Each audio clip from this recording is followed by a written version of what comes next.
I have to confess, I have very little idea about who Joey Barton is. I had to look him up, and he's a former professional footballer. Um, and he had an altercation with Jeremy Vine. I'm going to try and put this into context because it defeated me yesterday, and I I wanted to get to grips with the story, which seems strangely complex, and yet at the same time, the newspapers seem to think, and the mainstream media seem to think it's very straightforward. I didn't think so, but that's probably because I have very little interest in football.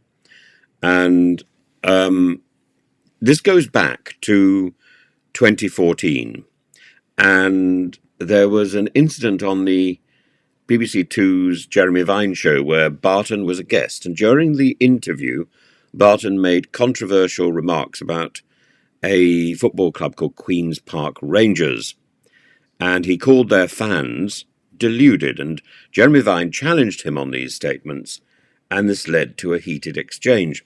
And the Barton's comments and his demeanour, his approach during the interview attracted considerable media attention and criticism. Now, all of this has that was one altercation which was heated but relatively brief, a small on-air exchange during an interview, and then more recently, this is the point.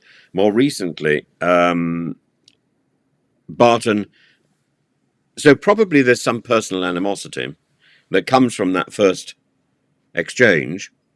And more recently, Barton called Vine a bike nonce, a pedo defender during an online argument in January and March. And Vine sued Barton for defamation. Now, we come back to an argument or to a subject I raised before. I don't really understand where the word or how the word nonce turned into something so so aggressive. When I was a child, the word nonce was simply it's a Shakespearean word, and it's in Lincolnshire where I was brought up. Nonce simply was a contraction of nonsensical, and even until very recently, I think it's a word that I didn't consider particularly worrying. So I I'm interested, and there's a lot of false etymologies about the word nonce being linked to prison and a particular group of prisoners who are detained for their behaviour, and to be kept in solitary confinement or to be kept together anyway. Jeremy Vine sued Barton for defamation. The High Court ruled in May that Barton's posts were defamatory, stating that they would have been perceived as statements of fact rather than meaningless insults made in the heat of the moment. And Justice Stein concluded that posts could defame Vine in common law, and that they were serious, and that was how the court viewed those statements. And Jeremy Vine put forward a proposal that after the first 5 statements, that Barton could pay, I think, £75,000 plus the court fees plus an apology, and Barton refused and then posted a further 5 tweets. So I think altogether the agreement has doubled. Now, this follows hard on from abuse that Jeremy Vine suffered at the hands of Alex Belfield. And I don't quite understand why Jeremy Vine has attracted such such public opprobrium. He has a high-profile career as a prominent BBC Two journalist and on BBC Two and Channel 5, and he's a public figure with a wide audience that makes him perhaps a target for both admiration and criticism, but it seems very unfair. And in the case of Alex Belfield, this was criticism, and this was a targeted attack that also attacked his family. But I think the sort of language which Barton was used is an implicit attack on his family as well. Vine often engages in controversial topics or contentious social or political issues which can polarize public opinion and lead to strong reactions from various members of the audience community. And his style of interviewing and presenting can be direct and challenging, which some people appreciate for its incisiveness, while others find confrontational and provocative. But he's doing a job. He's doing a job. He's active on social media, where interaction can sometimes become heated. This is about the problems, I think, with the social media exchange, where people who are leaving comments sometimes feel that they are free to be as aggressive and as personally abusive as they wish to. Yeah, this world has become a very frustrating world. I understand that, but I don't think Jeremy Vine is the cause of a lot of that frustration. And I'm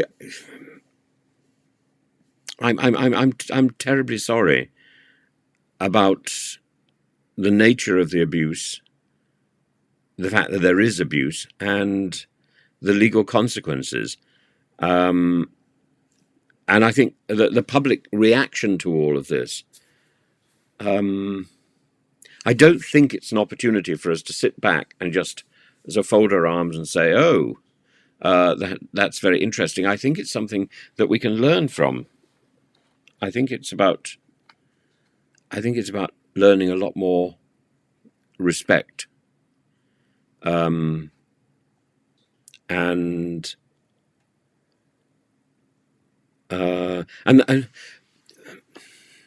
yeah, I think it's about respect.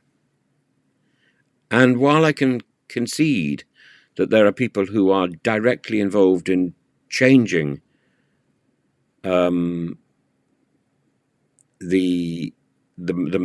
issues that surround us, there are people who are instrumental in making our lives harder. A journalist is not. A journalist is there to record and comment and to probe, to try and get to the heart of the problem. A journalist is there to help us negotiate the problems in this difficult modern world. A journalist isn't creating those problems. And I don't understand why Jeremy Vine has attracted such hostility and such an... I was reading his autobiography nearly a year ago, I think now, and we had a short exchange after the Alex Belfield stuff, which I thought was really tough, and my heart went out to him. But this, as I say, I don't really understand it. I don't understand what sparked it, and it seems that you've got two people in the public eye, and there's no reason for this sort of Joey Barton rubbish. And it brings to mind another issue, that when these sort of high-profile footballers and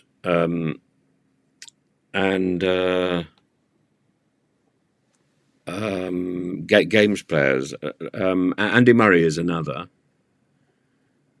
who have a very short career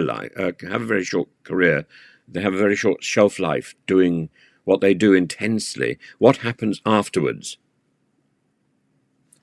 And I think as a society we need to prepare those individuals, because they don't have time to prepare for their next for a life of indolence. Why should they have a life of indolence? They've got used to working hard, So they need to be helped to transition from kicking a ball to doing something else. And I find it sad that Joey Barton seems to have transitioned from kicking a ball to kicking other people in the spotlight. Not attractive. He's not a boxer. He's not a kickboxer. He's a footballer. His feet were used, or should have been used, for kicking a ball, not kicking somebody else.